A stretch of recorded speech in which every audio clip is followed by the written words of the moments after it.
ఎప్పుడైతే తన సహోదరుడు తిరిగి వచ్చినాడో అప్పుడు ఈయన మనసులో ఎన్నో భావోద్రేకాలు, ఎన్నో ఆలోచనలు.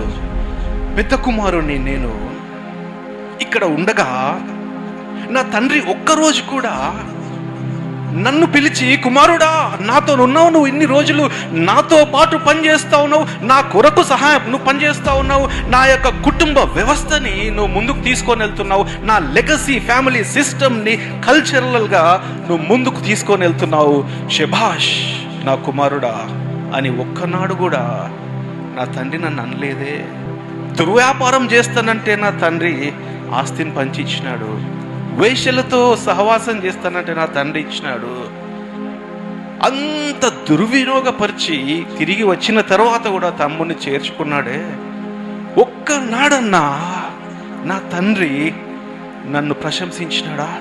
కష్టపడేది నేను, నా తండ్రి బాగోగులు చూసుకునేది నేను, నా తండ్రి ఇంటిని చూసుకునేది నేను, నా తండ్రి ఈ యొక్క దాసులను మేనేజ్ చేసేది నేను.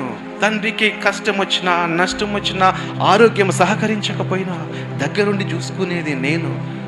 నా చిన్న కుమారుడు ఏం చేశాడని అతన్ని అంతగా ప్రేమిస్తున్నాడు, ఆదరిస్తున్నాడు, దగ్గరికి తీసుకుంటున్నాడు, హత్తుకుంటున్నాడు, ముద్దు పెట్టుకుంటున్నాడు. Something is wrong. అప్పటి వరకు పనిచేసినటువంటి పెద్ద కుమారుని యొక్క ఆలోచన మారిపోయింది. తండ్రి చిన్న కుమారుని మీద ప్రేమ చూపించేసరికి, ఆయనకి ఇంపార్టెన్స్ ఇచ్చేసరికి సగము ఆస్తి కష్టపడ్డవాడికి కష్టపడని వాడికి సరి సమానంగా ఆస్తి పంచేసరికి పెద్ద కుమారునికి అన్ని గుర్తొస్తున్నాయి.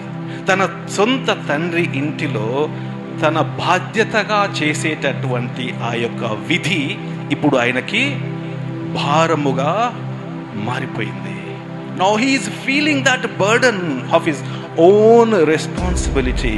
వారు కూడా తండ్రి గృహములో, తండ్రి ఇంటిలో పనిచేసినప్పుడు నా పనికి నువ్వు తగినటువంటి బహుమానాన్ని నాకు ఇవ్వట్లేదు, తగినటువంటి గుర్తింపును నాకు ఇవ్వట్లేదు, తగినటువంటి అభిమానమును లేకపోతే ఆ ప్రశంసను నాకు ఇవ్వట్లేదు అని ఎవరు కూడా అడగరు. ఇక్కడ పెద్ద కుమారుడు మాత్రం అది ఆశిస్తూ ఉన్నాడు.